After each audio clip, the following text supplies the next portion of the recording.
I'm not the same walker I used to be. I used to take my time. Now I'm more direct, more native to the uphill climb. Turning a corner to face a steep grade comes to me as no surprise. When I first started my walks in Portland, they were rare, once a month, once a week maybe. 45 minutes leisurely up the hill to Holly Farm Park, over to Pomona, back along the road where the old pine becomes deliciously fragrant in the summertime. Listening to music on my iPod Nano from practically the dawn of man. Back through the grounds of Jackson Middle School, which I had thought was an excellent place to learn until I found out that puberty happened there, and therefore only suffering. Past an abandoned and overgrown tennis court, across a lush soccer field, and back down to the ordinary even terrain of our dead-end street, and then home. When my kids were still young, the solitude was a luxury. It was a ritual and a comfort. 3 years of pacing a retail floor, and I found myself again up that hill and even farther to the PCC Sylvania campus for continuing education. I found my purpose in every step. I dared to find something unique in my photography of the landscape around me, and I set my path towards a new occupation. I climbed a little higher, took my skills to work as a video editor, and as a busy working mother, I reserved lunchtime for a moment in the sun. A desperately stolen half-hour, sandwich in hand.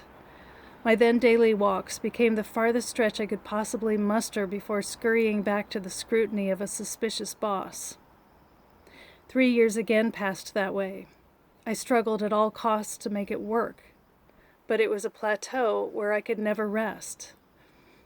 When again it was clear I had no choice but to do better, I ventured back up the hill, back to school, taking courses more aligned with my specialty in lighting, and the universe opened up to me. I finally landed a solid job in a solid, good workplace.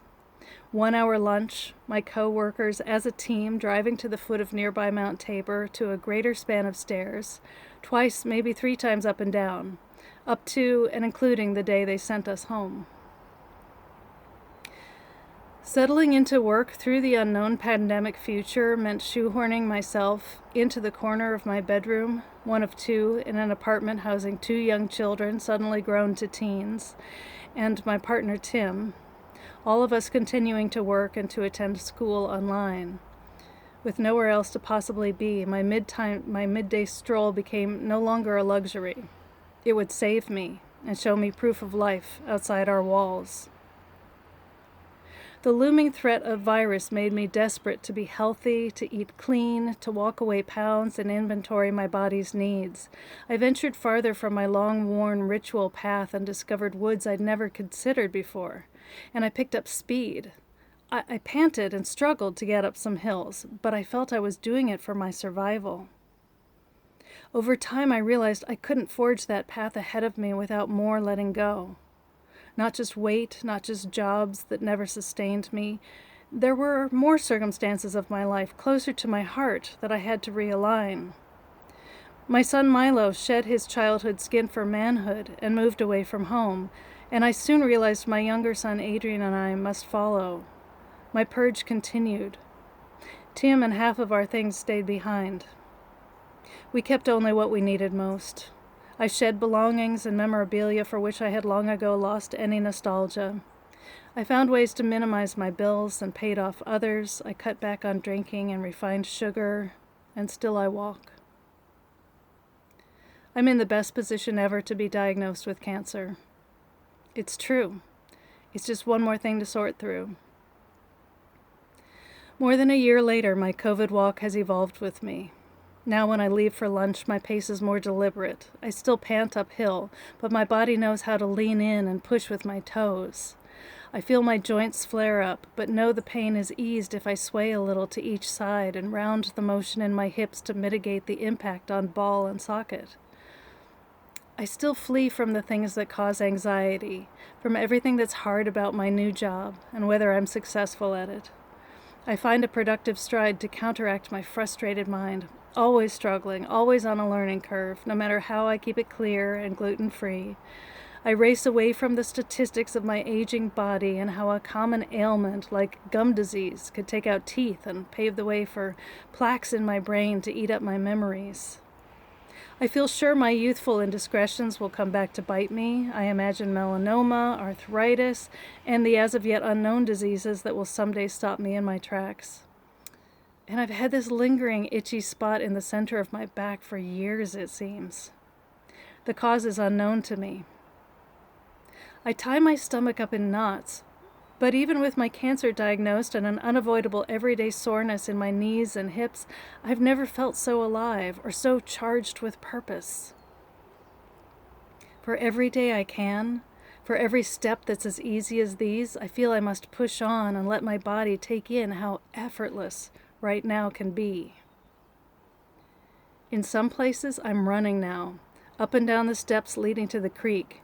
I climb higher with Council Crest in reach. I walk for hours, sometimes 2 or 3. The truth is, even if I could fix everything about me, there's more I can't do, and I run from my powerlessness too. For Ahmaud Arbery, I know I can't stop police brutality. I can't prevent shootings and racist attacks. I can't fix the climate on my walks, and I can't save the planet with just my running shoes and good intentions alone. And I know COVID will get someone else today, even if it isn't me. Someday when I'm out there pushing through my paces, I feel I might break out. I might scratch that itch on the back and find my skin there brittle and breaking apart, a new growth bulging to the surface. Maybe there my skin will split open and finally release wings I never knew were there. Perhaps they'll emerge and open, and I'll feel how they respond to my impulse and how they move under my control. And I might stretch them out, feel my unfolding feathers in the breeze, catch an updraft, and take flight. There are wings on demons and angels, pigeons and squirrels, so don't bother assigning virtue or infamy. I've been all of those that I can be. There are some things you must push towards, and others you must release.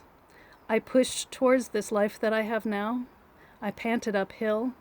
I let people I loved go to grow away from me. Cancer is just one more layer to shed in this deep awakening, this trip to the mountaintop of my essential humanity. The point is not to flee from my fate, but to only take with me what my body and mind truly need, to evolve while I still can, and to feel how easy my ascent can be.